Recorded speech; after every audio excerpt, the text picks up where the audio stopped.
সম্মানিত দেশবাসী ও মুক্তিকামী ছাত্র জনতা, শহীদের রক্তের বিনিময়ে ছাত্র নাগরিকের অভ্যুত্থানের মাধ্যমে আমরা যেই ফ্যাসিস্ট হাসিনার পতন ঘটিয়েছি এবং একটি নতুন বাংলাদেশের আকাঙ্ক্ষা করছি, তাকে নস্যাৎ করতে বিভিন্ন শক্তি ইতিমধ্যে তৎপর হয়েছে এবং নানা ধরনের ষড়যন্ত্র এবং পরিকল্পনা করা হচ্ছে।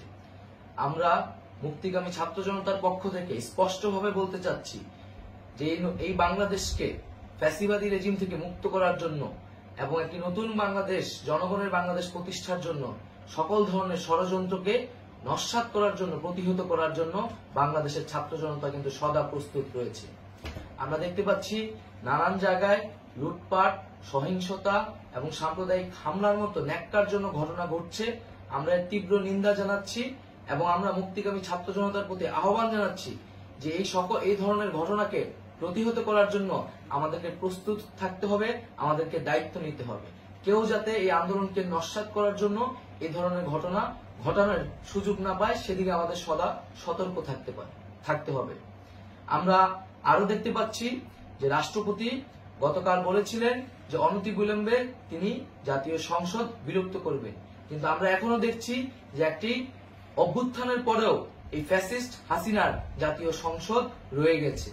তাই আমরা ঘোষণা করছি যে আজ দুপুর ৩টার মধ্যে এই ফ্যাসিস্ট হাসিনার যে জাতীয় সংসদ, সেই সংসদের বিলুপ্তি ঘোষণা করতে হবে।